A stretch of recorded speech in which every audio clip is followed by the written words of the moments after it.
Hello friends, আজকে এসছে আমার ঘরে মটন মানে খাসি মাংস। চলো তাকে রান্না করা যাক।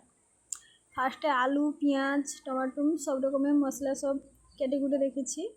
এই যে দেখিয়ে দিচ্ছি তোমাদেরকে সব। তারপরে আমি আলুটা ভেজে নিব ভালো করে, ভেজে ভালো করে ঠান্ডা করে একটা বাইচাতে ঢেলে নিব।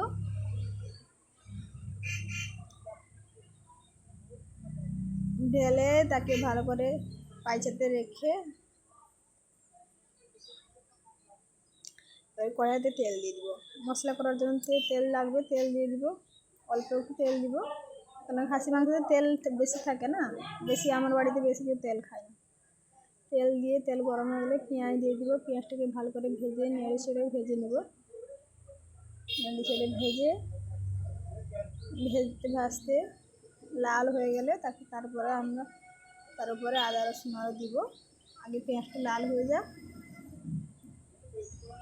আদা রসুন বাটা, তার সঙ্গে কাঁচা লঙ্কা বাটাও আছে, সব কিছু দিয়ে দিব। দিয়ে ভালো করে কষে নেব মশলাটাকে কষে তার উপরে টমেটো দিয়ে দিব। টমেটো দিয়ে ভালো করে কষে নেব। টমেটোটা ভালো করে নরম হয়ে গেলে ভালো করে কষে আর লঙ্কা গুঁড়ো দিয়ে দিলাম। জলে বাটিতে মিশিয়ে রেখেছিলাম, দিয়ে দিলাম। তারপরে মাংসটা ঢেলে ভালো করে মাখিয়ে নিব। ভালো করে মাখানোর পরে তাকে আবার ঢাকা দিয়ে দিব মাংসটা সিদ্ধ হওয়ার জন্য। ভালো করে নাড়াচাড়া করে মাখিয়ে নিচ্ছি, দিয়ে ঢাকনা দিয়ে দিব। তাকে বারবার ফুলতে থাকবো, বারবার ঢাকনা দিয়ে নাড়াতে থাকবো।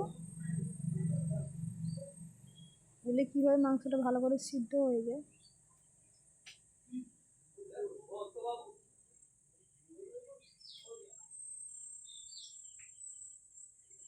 একটু বের করে রাখছি টেস্ট করার জন্য মাংসটা হয়েছে ঠিক মতন কিনা,